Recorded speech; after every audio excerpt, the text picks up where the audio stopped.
welcome all.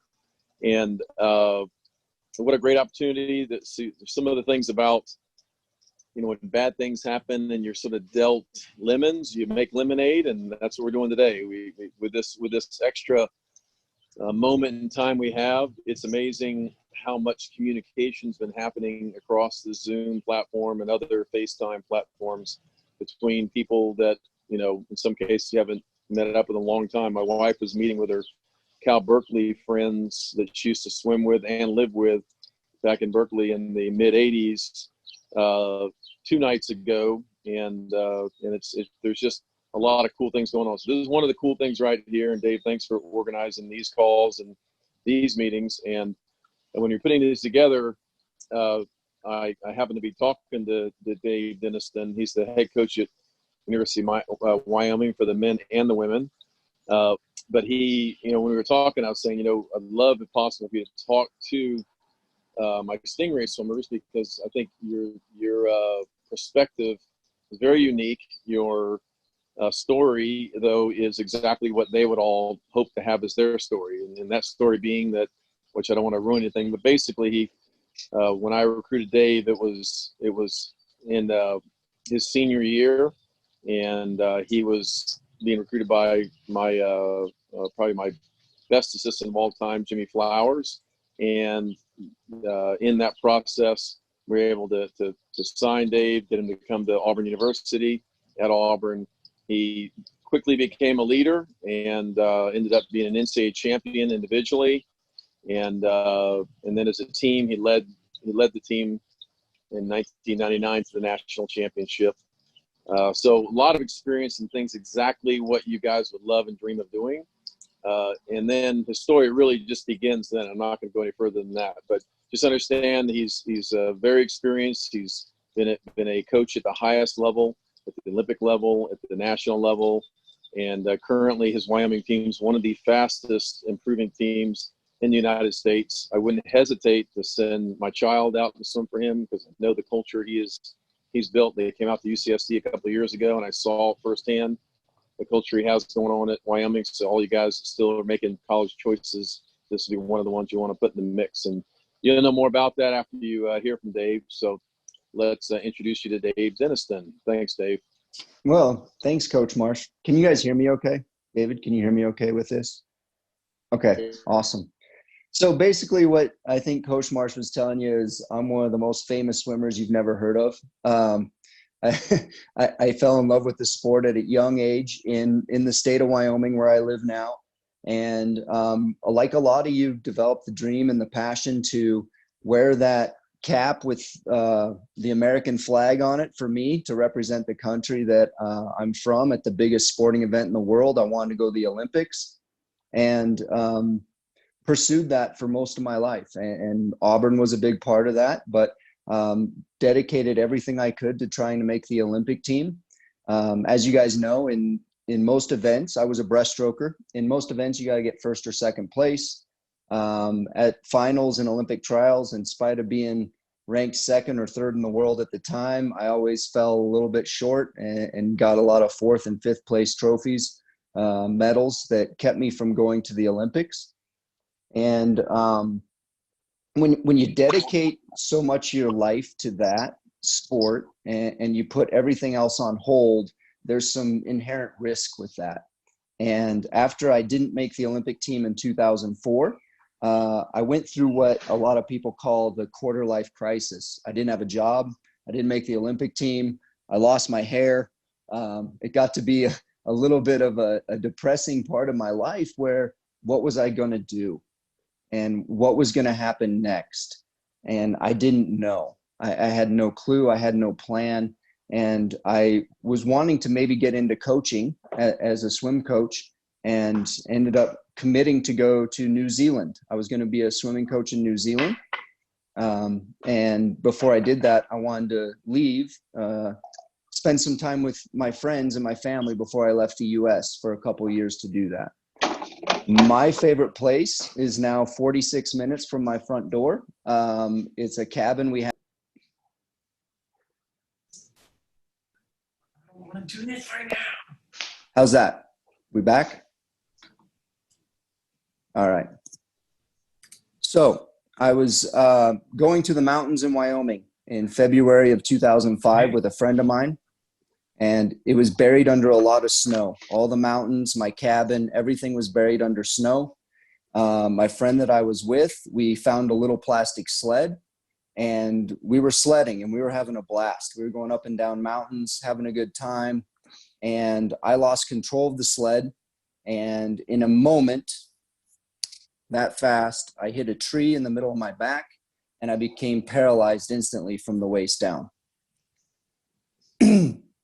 Now, that's a scary moment. I was in the middle of nowhere, 2 miles away from phone reception, a road, anything. My friend that was with me saved my life. But when you're laying there in the snow, unable to move, coughing up blood like I was, a lot of things came into clear perspective for me. One of the things I did was videotape myself saying goodbye to my friends and my family and everybody that I loved. I didn't know if I was going to die out or bleed out on the mountain there. And so I said goodbye to everybody that I know. And when that's a very real possibility in your life, boy, you appreciate all the opportunities that come after that. I did survive. I got off the mountain. They got paramedics on snowmobiles and everybody else to get me off the mountain, which was pretty awesome. And I ended up going back to a hospital where I found out that I broke my back at the T10, T11 vertebrae. The thoracic 10 vertebrae is the last one that has a rib coming off of it on the bottom on your back. So if you feel your back and you feel your ribs, that vertebrae that's connected to your very bottom rib, that's the one that I shattered into the one right below it. And as a result, I'm paralyzed. I've been in a wheelchair for 15 years. There's 5 points that I want to run by you guys as it applies to life and some of the things I learned through that experience. The first one was when I was in the hospital, there were several people that were in similar situations that I was. A lot of people that had spinal cord injuries. Most people sat in their rooms and felt sorry for themselves and said, this isn't my life. This isn't what I had planned. I don't want this. This sucks. I hate this. This isn't what I want. And I think a lot of you guys might be feeling or experiencing some of that right now. Nobody wants this. Nobody planned on a virus taking over the world. Nobody is saying, wow, what a great time. But there is a great time. And what I've come to realize and what I realized in the hospital is there were a select number of people, only 2 or 3, that would go out in the halls and interact and talk. And the discussion was, this isn't what we had planned, but there's some opportunity here, some opportunities that I hadn't even thought of before, some opportunities to do some things I never thought I would be able to do. And I've stayed in touch with those other patients, and they were right. So what I think you need to realize is that while this is boring and it sucks, none of you are dying, and there are some real opportunities for you to grow as a person. And if you embrace that and read some books or learn a new skill or connect with some people, I know a lot of coaches and people talking right now are becoming better coaches just because they're having conversations they normally would never have. And so the first thing to realize about this situation, no matter how bad the situation is in your life, whether it's a virus, a spinal cord injury, cancer, whatever challenge you might face in life, there's an opportunity to develop and discover something new about yourself. And that's a pretty cool thing, okay? The second thing you need to know and you need to appreciate, your coaches put this little call together and the people around you put these types of things and opportunities in front of you because you are loved.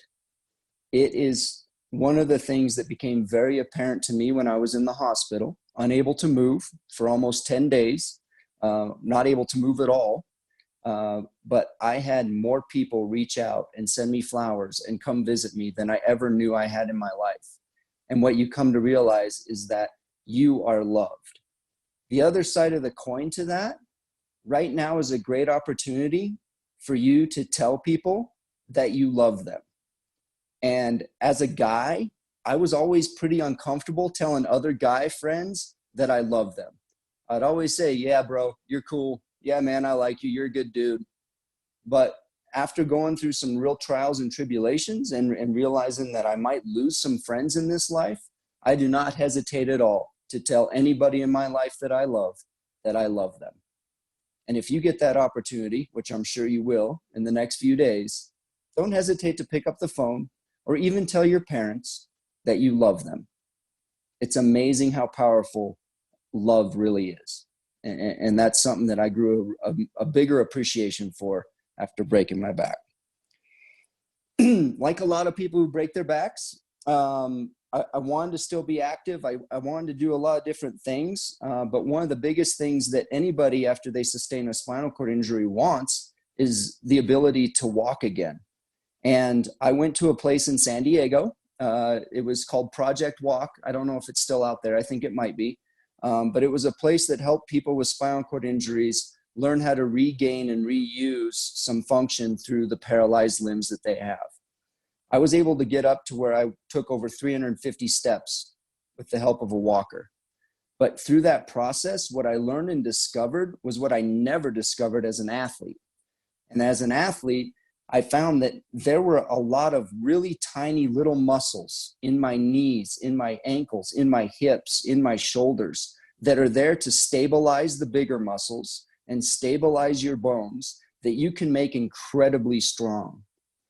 As athletes, we tend to focus on the big muscles and making them stronger. But right now is an opportunity for you to develop the stabilizing small muscles in your body. And the best way to do that is through exercises that involve balance.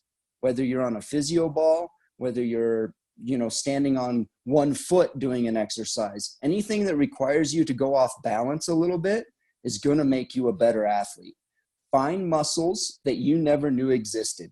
Now is a great time to do it. You can play all kinds of balance games, even on a tight cord. If you can get a cord that stretches between two trees, be careful. Don't be stupid about it. But anything that challenges your balance is going to make you a better athlete and a better swimmer. Because one of the coolest things about our sport is there's never a anchor point in our sport. We talk about an anchor point when we pull on the water, but there's no true anchor point where our body's connected to the ground. So you have to find balance in the water. And if you can find balance through all the small muscles in your body, like I spent a good chunk of my life doing just to learn how to walk, I know you'll become a better athlete and a better swimmer. It's amazing what you'll find. The fourth thing is self-reflecting. When I was in the hospital, I'd made a point to take an hour out of every day where I wouldn't talk with people. I wouldn't be around people. I would either write in a journal. Sometimes I'd just draw a picture, but I would reflect on my day and on my journey and what I had done and where I wanted to go. You have an opportunity now, and it doesn't have to be an hour, but if you can carve out 15, 30 minutes of just alone time with no phone, no extra stimulation outside of video games, TV, all those things, just spend some time with you and maybe a piece of paper and a pencil and reflect on your journey and where you're going and where you want to be. And all of a sudden, you're going to start creating daily goals and regular goals on a regular basis that are going to make you a better person. Forget about swimming. Now is an opportunity to become a better person. And it'll connect to swimming eventually. But the more you can grow as an individual and do things that make yourself a little bit uncomfortable, I think the better off you're going to be in the long run. Take that time, 15, 30 minutes a day, maybe up to an hour, and reflect on you as a person. Get comfortable being alone. With the athletes I work with now, it is amazing how uncomfortable they are just being alone and by themselves. And the more we can get comfortable with that, the more in tune we are with ourselves. And then when it's just us behind the blocks and it's just you in the water, then you're very comfortable with who you are and what you're capable of. And you can become a very, very fast and incredible athlete that way. And then the big thing about this, you guys need to understand, I broke my back 15 years ago. In that time, I've accomplished a lot of great things. I ended up going to the Paralympics in Beijing, China, and representing the USA with that American flag cap, just like my dream was, but it's not the way I'd planned on it originally. And that became one of the highlights of my life. I got to swim in the water cube and represent the United States. I've gone on to do a lot of other things that I've always wanted to do, from traveling around the world, meeting amazing people, making a good living, working with athletes. All the things that have happened since my accident have made me the happiest I've ever been in my life. I am truly a very happy person in a wheelchair. Some people can't believe that, but honestly, this thing has been a blessing because I took the steps that I've talked to you about. So while this is a little bit of a trying time, if you let your best days be in front of you and you go and search them and get out after them, you're going to find them. And I think one of the things that you need to realize is breathing and becoming in tune with yourself and discovering more about yourself than you ever thought possible. Now is a time to try a lot of new things. If there's an instrument you want to play, but you don't have the instrument, there's tons of stuff online that'll teach you how to play an instrument so that when you do pick one up, you might be able to play it.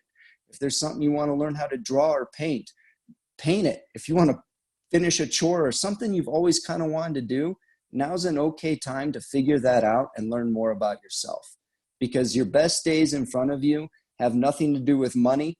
They have nothing to do with where you go truly, but it's the people you're around and the things that you're going to do together that you'll remember for the rest of your life. And the one thing everybody looks for is happiness. The one thing everybody wants is to be happy.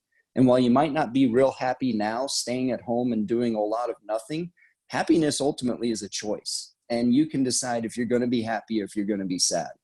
And I chose 15 years ago that I was going to be happy. So here I am in front of you as a bit of an example of what you can truly overcome. Your body is capable of way more than you've ever realized. And I hope you get to explore that in the next few weeks, months. You know, it could be a long time. So have a plan, have a routine, and discover some new things about yourself.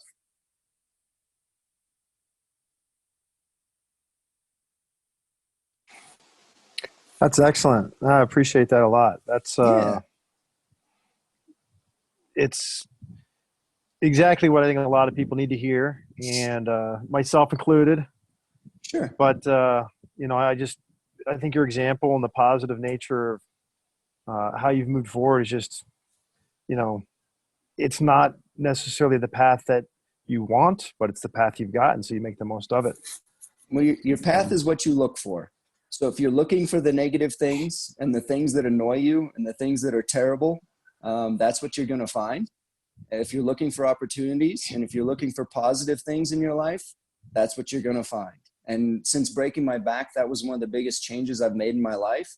Is I used to get consumed by everything negative. The girlfriend I didn't have, the Olympic team I didn't make, the hair I didn't have. Like in my life, I was convinced everything sucked before I broke my back because I was so focused on all those negative things. And since breaking my back, I can tell you, one of the things I talk about a lot is when I was an athlete, my body was as perfect as I could make it. I had a perfect body. My attitude, looking back on it, paralyzed. I had a terrible attitude, right? And so now, since breaking my back and my body's paralyzed, what I've really changed is my attitude. And your attitude is just a bridge. The messages that travel on that bridge from your mind to your body and your body to your mind, they can either be positive or negative, and ultimately you decide what you're going to focus on. How long into the process, or how long into the accident was it that the mental switch from being maybe a bit of a Debbie Downer turned into a little bit more of a, you know, sunshines and rainbows? Like what? Well, I don't know if it ever went full sunshines and rainbows, but No unicorns. 2 unicorns, Clyde and Excellent. Monique. They're sweet, but no. I think, like I talked about, one, I was extremely grateful just to be alive. And being alive in the USA today is one of the best experiences you can have on this planet. People might tell you different, but it truly is great just to be alive. And once I realized I was going to live and survive, there was a big sense of relief. And then I think the other part, and that's why I made it the second most important point I want to talk about, is realizing how much you're loved and valued by the people around you. And that's, you know, I had that support system of people who were not going to let me fail because they loved me. And so that's kind of when the switch happened, I guess. McKenna, you've got a question. What do you have? I was just gonna ask, on a level of 1 to 10, How scared were you when you hit that tree? About a 12. So when I hit the tree, I was probably going about 40 miles an hour, and I stopped instantly. So it broke my back. But if you've never experienced this, it knocked the wind out of me. So I couldn't breathe for about 30, 40 seconds. I had a hard time breathing. And then when I could breathe, I tasted blood in my mouth. Like I think we all know what that taste of blood, that kind of weird, unique taste that blood has. I could taste that in my mouth, and I didn't know where it was coming from. So I couldn't breathe. I couldn't feel my legs, and I was coughing up blood. And I was really, really scared that I was going to be dying, or I was in the process of dying. And so it's the most scared I've ever been in my life. So, yeah, go ahead, David.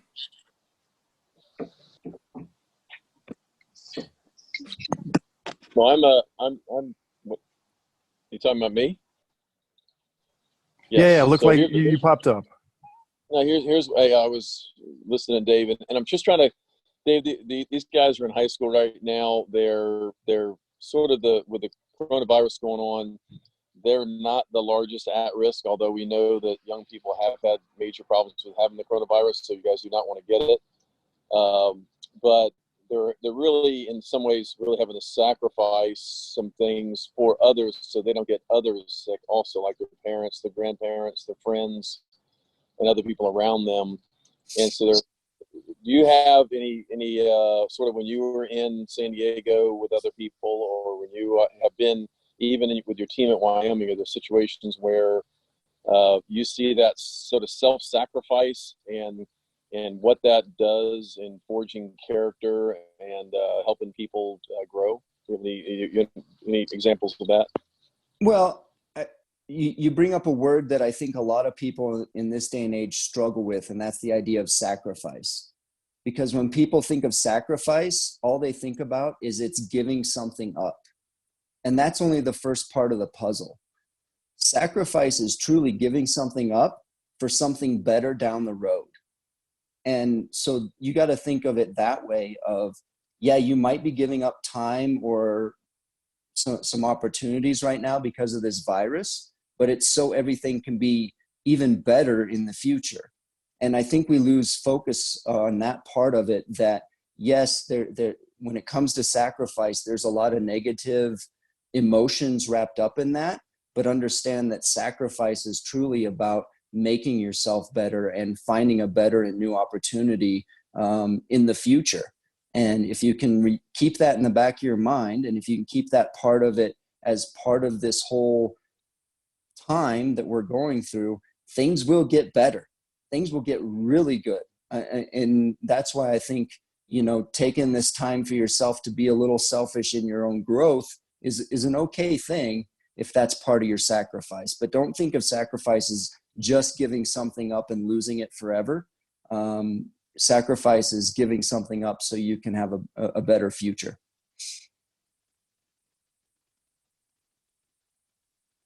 And anyone else that's got questions, Will, you got a question? What do you got? Just feel free to raise your hands and ask, guys. My question is, did you always have a positive mindset when you're in the hospital and like going through the recovery phase, or did you kind of have to like flip a switch at some point during those times and just like tell yourself that you're going to make the best of it? There were definitely moments that were very, very challenging where I did get frustrated. I did get angry. I did get mad. It's not to say that I didn't experience that range of emotions, but at the same time, I went back to being grounded in, even though this is challenging right now, even though this isn't quite what I want it to be, I can still make it better. I think that's one of the best things we learn in our sport is you learn how to fail, you learn how to be disappointed, and you learn how to grow from it. And that was a big part of my process as I learned how to use a wheelchair and how to get in and out of a car and all the different things that became a new lifestyle for me. It was not easy by any means. And yes, it was frustrating from time to time, but I guess I'd never had the mentality or thought that it was okay for me to give up. And so I would never give up, but yeah, there were definitely some struggles where it wasn't always positive sunshines, rainbows, and my unicorns. It was it was some time where I definitely had to reflect, and that's why I put the reflect part in there. Is even if I had a bad day, I would reflect on, okay, what made it a bad day, and how am I going to make it better tomorrow? And so it was a process, not just a switch or all of a sudden I'm this happy-go-lucky person. There was very much a process, and that's why, you know, those 5 things are something I wanted to highlight with you guys today, because that was all part of the process to me getting in a position that I am now, where I'm thriving. I'm not just alive. I'm a thriver. I'm doing great. I love everything about my life at this time.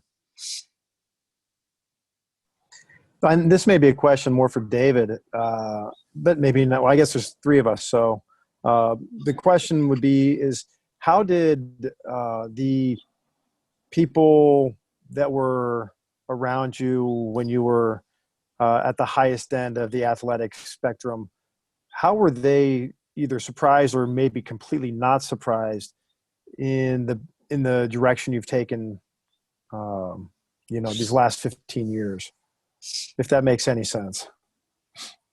Well, I think David can give you a little bit of perspective on it because he knew me through the whole process. But I think a lot of people that I'm still really good friends with will say, yeah, Dave, you were a jerk. You were difficult to be around. There were times we didn't want to be around you. And, you know, to have them say that, knowing I was in a better place now, was a bit eye-opening. I think a lot of people have a hard time being honest with us in the moment.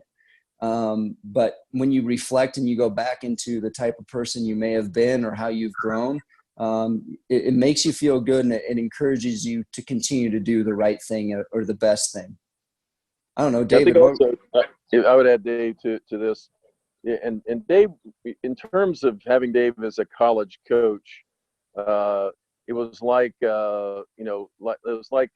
fire and ice, because the benefit was I had one of the fieriest, most a guy that wasn't afraid of anybody. The year he won the 200 breaststroke, he had no business beating this guy named Ed Moses, because Ed Moses was supposed to be the next coming. He was Michael Phelps at the time, and I'm serious. He was gone. He was sort of given that button to Michael Phelps, and Dave wasn't supposed to beat him.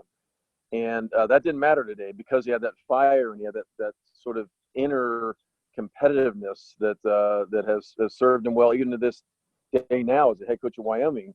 A lot of what drives him to be a great coach isn't just that he's offering a nice program and handing out slaps on the back each day of practice. He's also occasionally kicking some kids in the rear end and pushing them a little bit. So that's serving him well. At the same time, the maturity of going from, which everybody's in a long-term maturity process. Nobody gets it right away, and it's important that you are who you are, and then you recognize the people around you. So one thing Dave had going for him that maybe was the most important thing was he had a mom and a dad that were incredibly good human beings that loved him more than anything else. Yep. And just like most of you, if not all of you, have that exact situation with at least one parent, probably in most cases both parents. And that gives you a foundation to flourish under. And that way you're allowed to make mistakes because you're loved anyway. A lot of you have a relationship with your maker, with God, or whatever your spiritual realm is. Same thing. If you're loved unconditionally and you're loved, you can afford to sort of stick your neck out a little bit and make some mistakes because you're caught back in.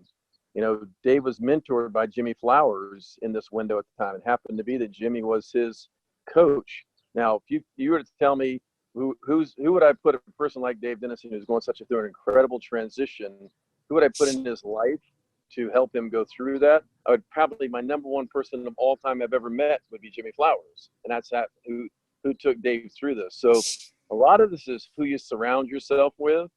And Dave, over the years, has found a way to be surrounded by the right people, seemingly, Dave, at the right time. I guess you probably agree with that. Yes, 100%. And that's the other part of it. I think a lot of people like to use the term luck.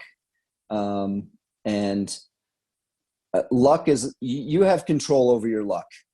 And recognizing the good people in your life, the supportive people in your life, at any point, and knowing that they have your best interest in mind is so valuable. And I think those are the people you want to latch on to. My wife and I talk about this on a regular basis now, because she's meeting all my friends and people that I grew up with, and she's amazed. You're like, how do you have so many great people around you? Everybody is so just fun and great and good, and they care about you so much. And honestly, part of that was a choice. And yes, I'm lucky about the timing of it.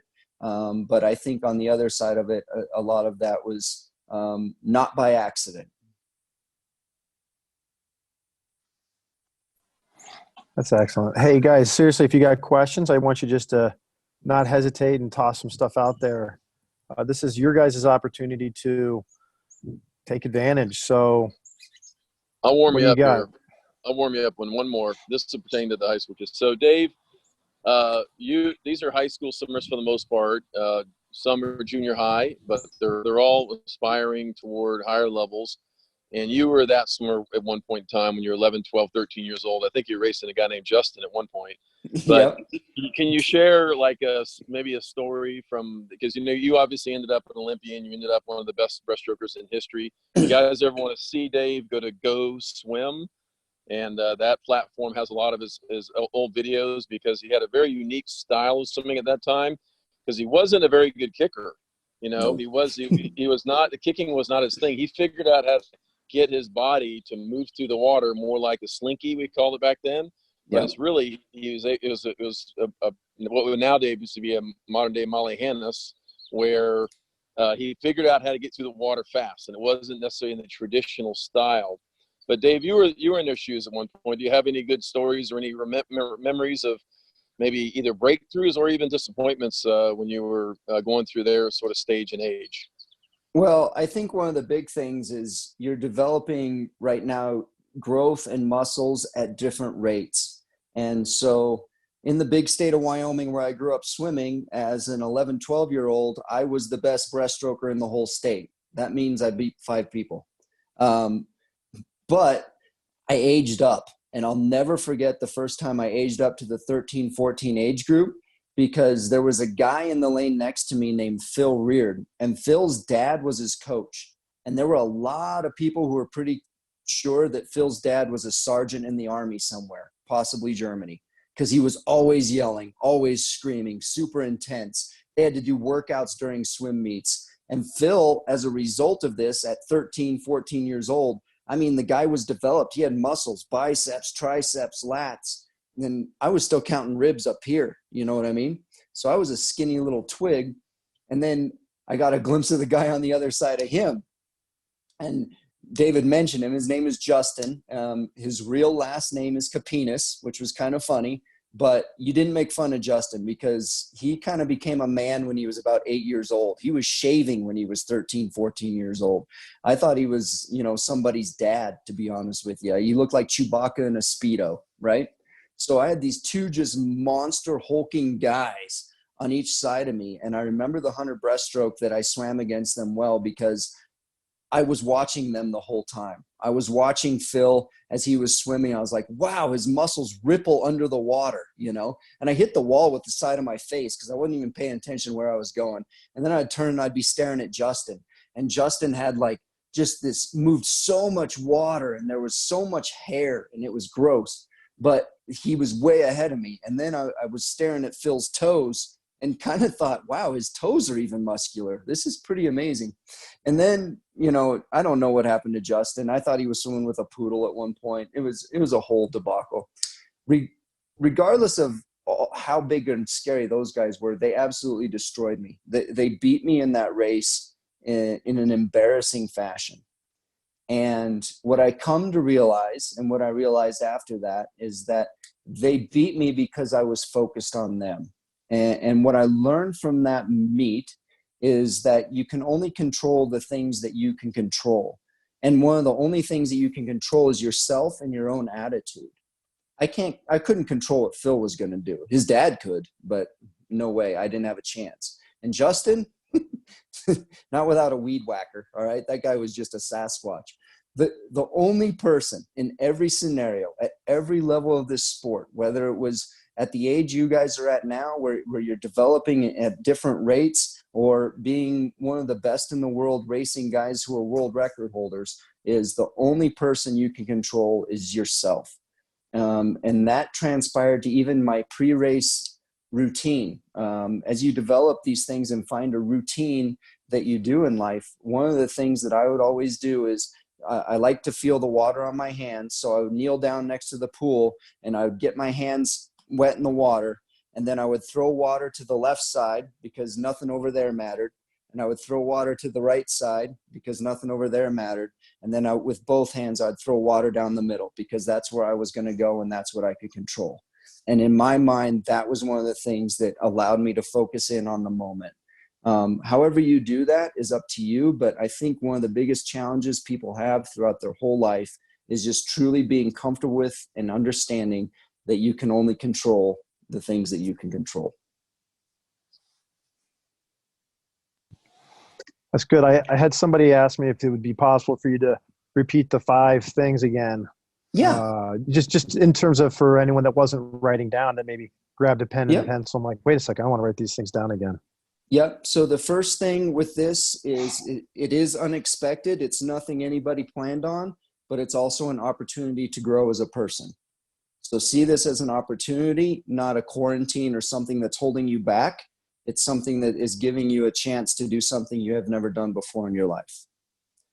The second thing, realize and know that you are loved. And in this time, it's a good idea to also make sure that the people around you know that you love them, and be comfortable saying the words, I love you, especially if you mean it. The third one is I tried to learn how to walk again. And in that process, I found and discovered new muscles. They're stabilizing muscles in your ankles, knees, hips. And the best way to find and develop those muscles is by any exercise or drill that involves balance, standing on one foot, using a Bosu ball, do different things that challenge your balance. And you'll find that you have a lot of muscles that you can develop that you didn't even know were there. The fourth one, self-reflect. Take 20 minutes to an hour every day to either write in a journal, draw, and be truly alone without any outside interaction or iPads, TVs, anything like that, and just reflect on what you did that day and where you want to go tomorrow. And then have faith and understand that as you grow and find this, your best days are still ahead if you let them.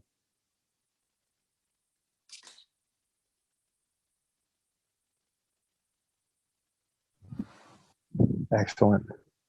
The Fernando, what do you got? Fernando Mora. Are you allowed to reflect with a book as well? Like an enjoyable book? I think that's a good thing to do. I think the big thing about reflection is it's about you and your own thoughts. So devotions or something like that are a really good thing, where if you take a passage or a quote or something and then take some time to really think about what that quote means to you, that's a great way to reflect. Just reading Harry Potter, not really what you want to go for. So I think there's a balance between the two, okay? I think taking some time to see how some different books or things that were written could impact your life and thinking about it that way, that's a great way to reflect. Absolutely. Do you have any go-to books that you recommend to people, or that you just fall back on your own? Anything by John Wooden is still some of the best stuff you can find. I believe that to this day. What's nice is they come in little bites, like where you can use them for self-reflection. And then any autobiography out there of somebody who's overcome a major obstacle or a challenge, I think is a good one as well, just so you can kind of see the process of how they overcame something that might seem almost impossible.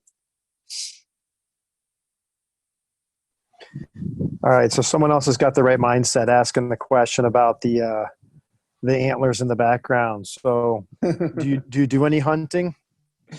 So yes, one of the things for me with my journey is I grew up in Wyoming, and One of the things you can do in Wyoming is go hunting. And so my dad taught me how to hunt from a very young age. Like Coach Marsh said, I'm very close with my parents, but my dad, when I was in the hospital, almost couldn't talk to me for almost 2 weeks while I was there. And I finally said, Dad, what's up? What's going on? And he's like, well, how are we going to do the things we love? How are we going to go fishing? How are we going to go hunting? And I said, I don't know, Dad, but we'll find a way. And the first year after I broke my back, my dad and I went hunting, and I was able to harvest an animal. And just, it was more about the experience with my father than about shooting an antelope. So yes, I hunt. I enjoy the meat because it's very lean protein that's very healthy. And so everything I hunt, I eat and I consume, that doesn't have hormones or chemicals in it. But for me in Wyoming, it's one of those things that's kind of a unique experience, but it also created a bond between me and my father.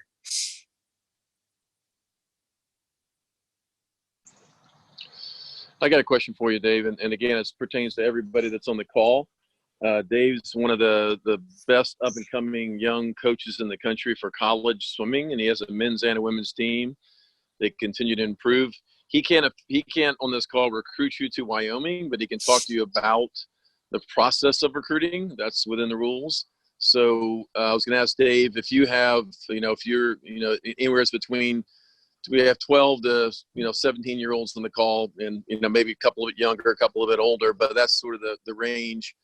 Is there advice you have for them right at this stage and age right now that can increase their chances to be recruited or swim on a team like Wyoming or another college team? And is there anything they can be doing right now, and maybe even during this month or so? We still have, it looks like, at least through the end of April, we're going to be in this opportunity stage. But think through your college coaching grid a little bit, and maybe give some generic college advice to these young people. Well, I think first and foremost, academics is key. If you aren't working as hard in the classroom and in doing your homework as you are in the pool, it's going to be difficult to get into any university. So I would say definitely make your academics a priority. That doesn't mean you need to take a bunch of AP classes. What it means is you need to have the best GPA and test scores that you can. I think one of the big misconceptions out there is a lot of counselors push the AP classes because you can get college credit.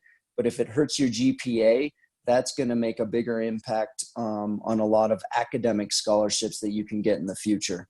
So I think the part of it that you need to understand is very, very few athletes, male or female, are on full ride swimming scholarships, but you can get most of your scholarship or schooling paid for if you're good in the classroom and the pool, because most universities are able to combine the two between having an academic scholarship you get and an athletic scholarship. So it's just as important as what you do in the pool. In the pool, I think you need to work on making sure you have 4 or 5 events that you like to race, that you're comfortable at racing and you're good at racing. Too many athletes settle in on 1 or 2 events and think, oh, I'm just a breaststroker, or oh, I'm just a butterflyer. But every coach out there is wanting you for relays and at least 3 events. So don't be afraid to develop that 3rd or 4th event that you might not like as much, especially right now when you have the time to do so. And then the last part is reach out to coaches. The sooner you can start building a relationship, every coach can't talk or reply to you, even when you're like a freshman, sophomore, but they read those emails. And if you keep them up to date on your progress, not just in the pool, in the classroom, by the time they are allowed to talk to you, a good foundation for a relationship is already going to be built. So those would be the big 3 things that I would make sure you focus on right now through the process. Reach out to coaches early and often, and take care of academics and develop your 3rd and 4th stroke. And Dave, you would suggest that they do try to swim in college. Would that be your recommendation to them? Yeah, there's a lot of benefits to being a college athlete. Even as a walk-on, you get every university is different, but the academics support that you get is for free, is really pretty exceptional. You establish a routine and a schedule with a group of people that have a similar mindset. So in college, when you're on your own and you get to be an adult for the first time, there's a big temptation to just go out and party and have a good time. But if you have like-minded people around you with a common goal, you're going to be on a better path to where you can be a leader in your community or your job or whatever you end up doing.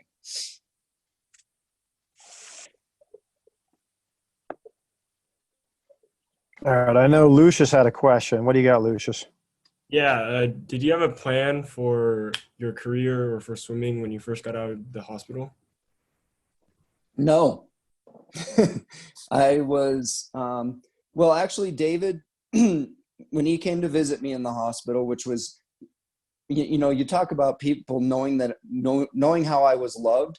I think 2 or 3 days before the SEC championship, David came to the hospital and dropped everything just to see me, which shows you how much love there truly is. But one of the things he told me was, "You're a great speaker, Dave. Document and keep track of everything you're doing now, because I feel like you might be able to use this for some speaking opportunities down the road." And so that kind of sent me on a path where I knew I could do some motivational speaking things as I was trying to recover my body. And I developed it into a business that I did for almost 10 years of doing that. So yes, having a little bit of a plan that fell into my lap, but taking the initiative and recognizing that there was an opportunity again there for me to pursue something I wanted to was a big, big step. I think when you pigeonhole yourself into one idea, for me, for a long time, it was being an Olympian. That's where you run into a bit of a danger. So that's why I say right now, explore 2 or 3 things that you're interested in, because it's always good to have a few things that you want to pursue or work on in any facet of your life. So a real quick question. What is it that you, besides the 5 things that you mentioned before, that you would hope that the Wyoming swimming athletes are doing right now or in the next month and a half, when potentially you don't get to see them, you don't get to have the influence? If those guys are out there running amok, what are you hoping they're doing right now? Right now, my biggest concern and the biggest challenge that I think everyone, including the people on this call, are dealing with is educating themselves and allowing themselves to still pursue their academics at the same level as they would if they were in a classroom. So the academics is the biggest concern. Athletically, we're providing dryland workouts and things for all the team. And what we have is great leadership. So the leaders on the team are making sure everybody gets together on their own Zoom call to do those workouts. So I think when you start identifying leadership within a group and allowing yourself to become a leader, even though you aren't face-to-face with your teammates, that's going to make you a better leader down the road when you can actually be in the group. So what I'm looking for is leadership at every level, and academics still being a top priority.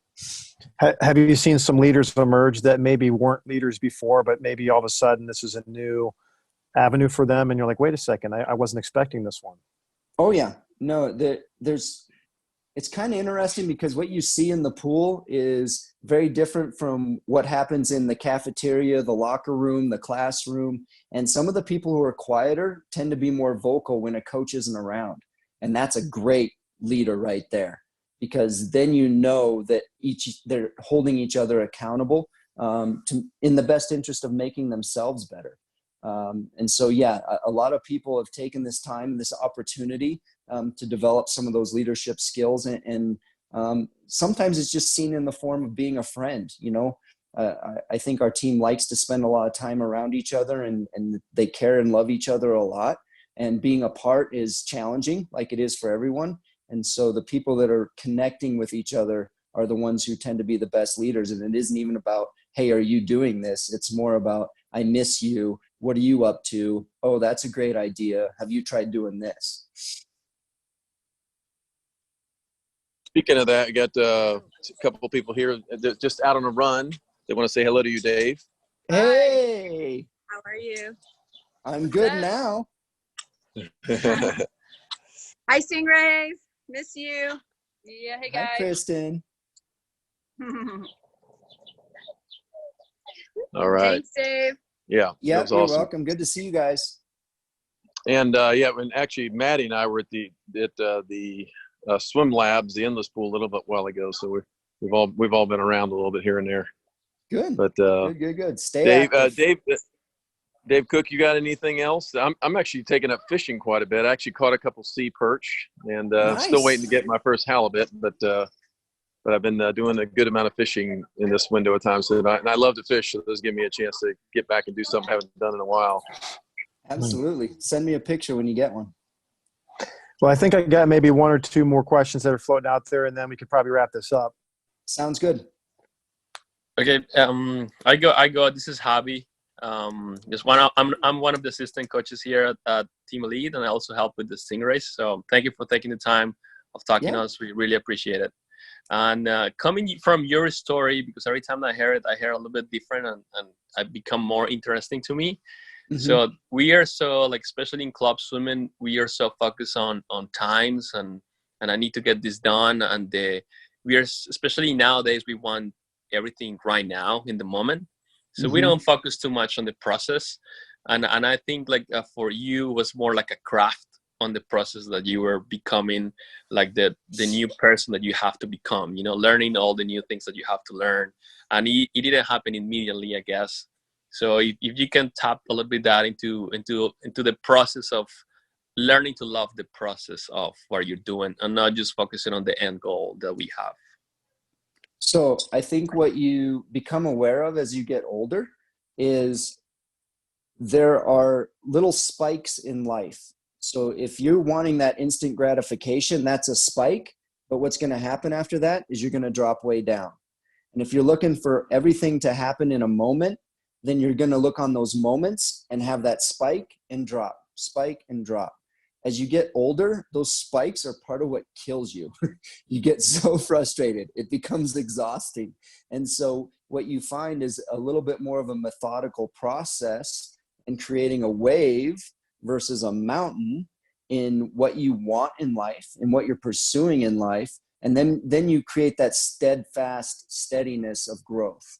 And so once you become aware of the instant gratification, that, yeah, the spikes in those moments where you truly feel that moment, that quick burst of gratification is usually followed by something that is going to drop you and make you feel more frustrated or more disappointed shortly after.